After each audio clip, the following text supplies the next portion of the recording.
Hello everyone, my name is Ed Fire, this is For the Love of Gaming, and in this video I'm going to be giving you 10 games that I am playing in 2019 and why I think you should be playing them too.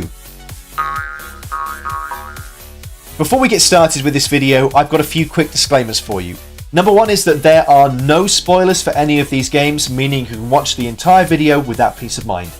Number two is that I am a late adopting, tight-arsed PC gamer, meaning that you're not going to see any console exclusives or blockbuster games on the list, although you're probably sick and tired of hearing just how good God of War and Red Dead Redemption 2 are. Finally, the games in this list are ordered by playtime, meaning that number 10 has had the least blood, sweat and tears out of me, and number 1 has had the most. With that all in mind, let's go!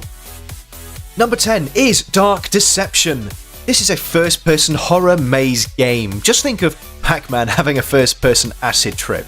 You have to rapidly navigate a huge maze to collect a friggin' mountain of crystals. But just like Pac-Man, you are not alone in there. This first hit the Steam store in September 2018, and I probably picked it up due to it trending at the time. My initial impressions are it's really slick and well produced, and it shows what you can achieve from a simple concept that's done well. Dark Deception is intense, hilarious, looks really bloody good, and it's free! There's currently only one chapter available, but Glowstick Entertainment are hoping to release all 5 chapters in time for E3 2019. That'll be June. In summary, Dark Deception is free, it's fun, and I love what the devs are doing. It sounds like they're enjoying themselves. It's definitely worth you giving this one a go. Number 9 is Deceit. Deceit is a PvP horror cooperative affair where 6 players wake up to find themselves either innocent or infected. The 2 infected players are chosen at random each game, and only they know they're infected, while the others have to figure it out whilst trying to escape the map. Released by Automaton in March 2017, I'm pretty sure Steam presented it to me randomly whilst I was browsing the store. You may think it looks a little rough around the edges at first, but it does not suffer for it. The gameplay concept and execution is cleverly done, giving it tons of replayability. What makes Deceit even better is the voice chat feature, where you basically shit-talk people from across the globe like, "It's Hans is infected," or "Go fuck yourself, dick licker." I'm obviously too old for that stuff. Deceit is free. There are in-game purchases, and getting cosmetics can be a bit of a grind. I am way too tight for that nonsense, which is why my characters all look grey and boring. But to summarise, Deceit is a clever game, executed well, and with no 2 games ever being the same, you'll find yourself jumping into that one last match again and again. Word of warning, keep an eye out and trust no one. Number 8 is Resident Evil 7. Okay, it's pretty likely you do not need me to introduce you to the Resident Evil series, but number 7 is a first-person survival horror game where your wife sends you this mysterious video saying blah blah blah, stay away, after several years of being off the radar, and you obviously make the trek to find out what the frig is going on. Personally, I'd have left her to it, but I'm probably a little bit mean. Anyway, thank you to Michelle for suggesting it. She clearly wanted to see me annihilating my underwear on stream, which is a damn creepy fetish, I'm telling you. But first impressions, damn, this is a good game. It's a million miles away from the shambolic action-adventure wet fart that was Resident Evil 6. Number 7 has a totally different vibe, with you feeling weak and powerless, kind of like those dreams where you're trying to cross the road, but can't, as it feels like you're wading through treacle. High anxiety alert with this one. Honestly, I felt like everything was good with this game. The storyline, the characters, the voice acting, the pacing, the variety, the graphics, and the list just goes on and on. The only drawback in my opinion is the absence of a VR version for PC, and the fact that every speed run of the game makes me look like a total putty. Capcom are rightly reveling in the glory and success of Resident Evil 7 even today, and you should be too. Draw the curtains, dim the lights, and get ready for a good old scare. Number 7 is Dead Space. Dead Space is a third-person spacey survival horror series developed by Electronic Arts. Obviously, I'm talking about the original one, before the series started smelling like a pile of burning nappies. This game was released in October 2008, over 10 years ago, and it comfortably stands out from its competitors even today. I picked it up as someone in our Facebook community recommended it. If you fancy joining it, you're most welcome to. The links are in the description. So I booted up the game and I immediately jumped into the menu. Oh my god, how do I zoom the camera out a bit? You can barely breathe, you are so close to Isaac. It's incredible what a difference the camera angle makes. It's every bit as immersive as first person, but creates that extra feeling of panic by your view being partially blocked at all times. And this game is jumpy. I vividly remember the first time I came face to face with one of the lightning fast necromorphs and I involuntarily shouted in front of my 8-year-old niece who was quietly watching TV in our living room. A good moment. Yeah, almost as good as the time I said my wife likes sausage in front of her vegetarian family. And yeah, that's bad on 2 levels.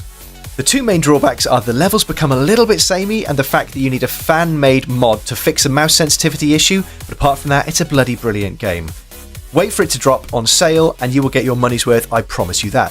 So to wrap up, why should you play Dead Space? It is a tense, claustrophobic sci-fi horror game that was iconic at launch and has stood the test of time remarkably well.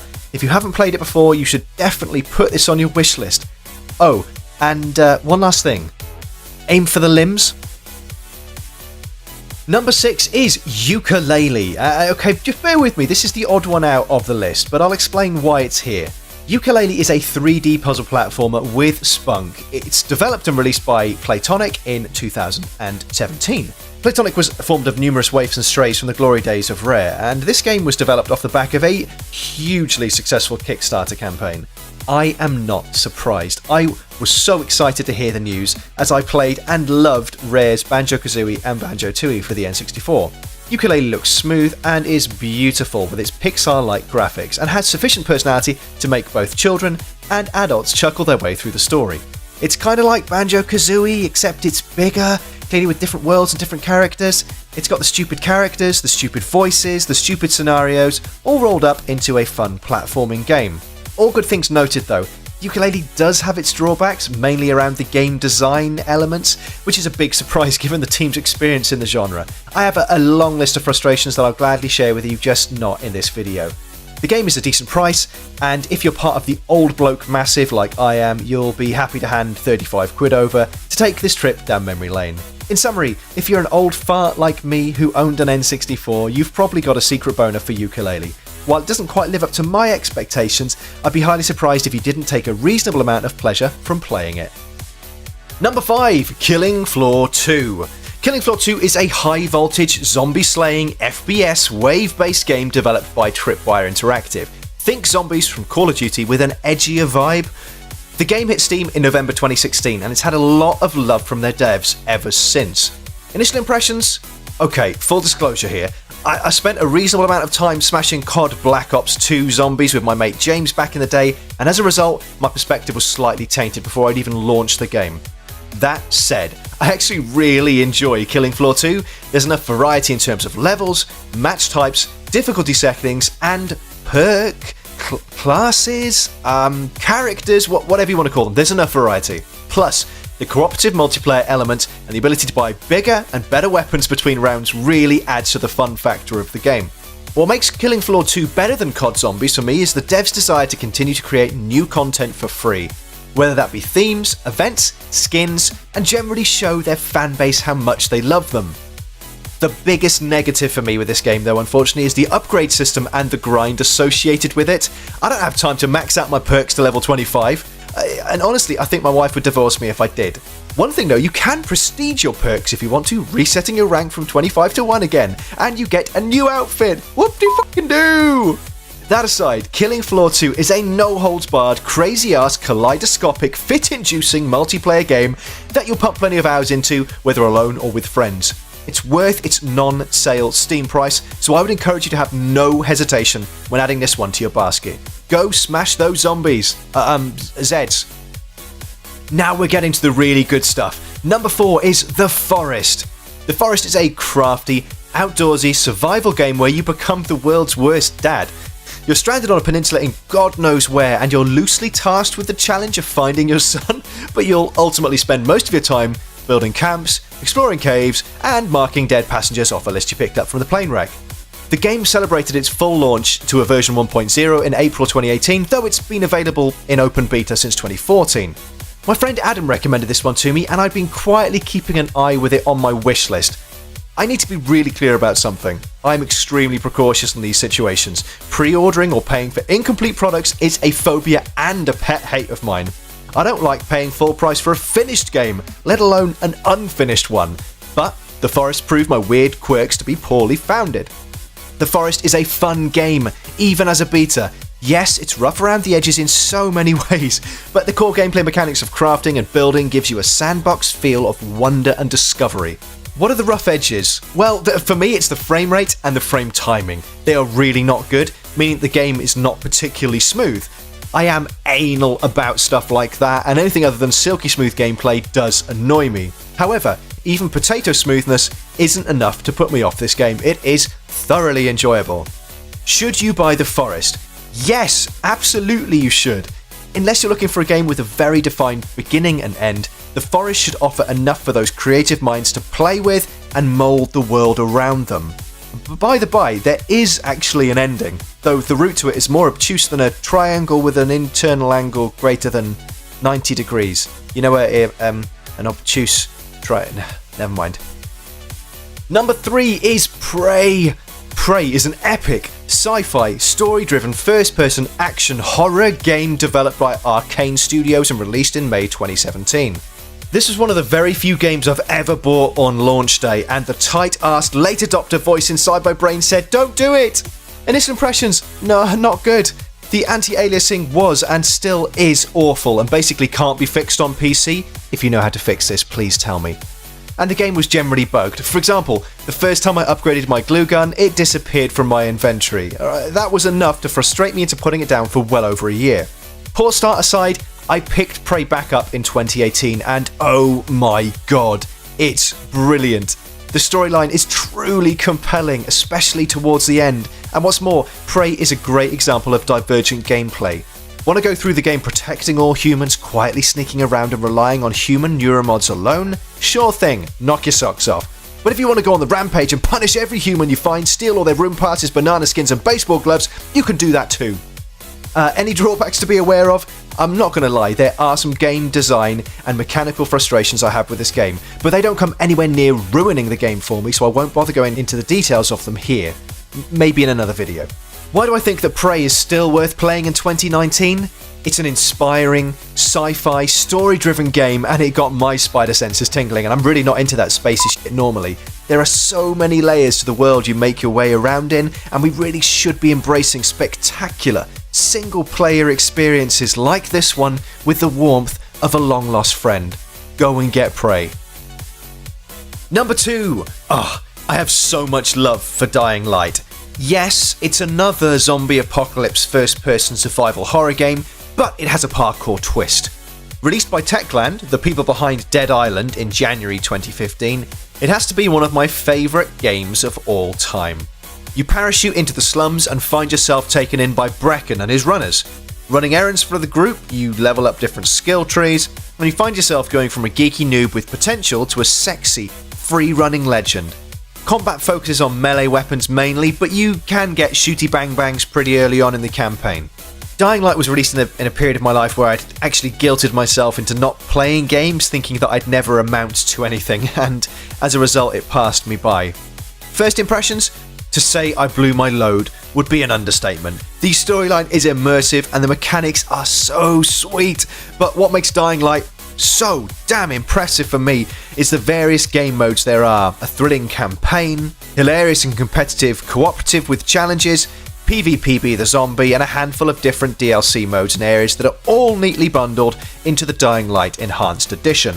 Is Dying Light worth buying so long after its initial launch in 2015? Yes, it is. Techland is still generating free DLC and community events to support this game, and as a result, its active player base is a decent size of passionate and positive people, even to this day. I cannot recommend Dying Light enough. And at the tippy top of our list, we have Dead by Daylight. I am a real horror buff, but nothing makes me feel tension and anxiety quite like this game. It is a must-buy if you're a horror fan like me. Dead by Daylight is an asymmetrical survival horror game where 4 survivors find themselves pitted against one killer. You're caught in a campfire Groundhog Day where you have to power up 5 generators and escape through an exit. Released in June 2016, Dead by Daylight has regular patches with improvements and rebalances, which is impressive and nice to see, but understandable given how large and how competitive the player base can be. As an aside, this is the game that I stream most regularly, and if you'd like to stop by and watch, or join in and play with me, you can find me at twitch.tv/FTLOG. Dead by Daylight is one of the best games I've ever played, and that's partly due to the depth and intricacy that it just hides away. One of my friends on Twitch says it's boring as you do the same things over and over again, but with so many different perks and abilities available to both survivors and killers, no two games are ever the same. The only drawback for me is the toxicity in the community, and that's most probably due to it being a well-followed and highly competitive game. Add enough people into the mix and you'll get some arseholes eventually. Assuming you can ignore any retarded comments you get in the end of game chat box, Dead by Daylight should provide years of joy, fear, and entertainment for you. Whether you buy it on sale or not, Dead by Daylight's replayability factor is so high that I would be gobsmacked if you messaged to say that you didn't get your money's worth. Get this game and I'll see you in the fog. Hello again. Thanks for making it this far, you deserve a medal, but I hope you've enjoyed the content of this video. If you've played any of these games or you intend to buy them as a result of watching this, just let me know. I'd really like to hear from you actually. If you have really enjoyed the content and you want to know how best to support me and to support the channel, there's a few things you can do. Number one, I'd say, is come and find us over on Twitch, twitch.tv/FTLOG. There's a whole host of ways that you can support the channel, but the main way, and the channel and the brand, but the main way is basically to follow us, stop in, chat to me when I'm live streaming, or comment on anything else that we produce. Anyway, as always, I've been Ed Fire, you have been amazing, and I will see you again next time.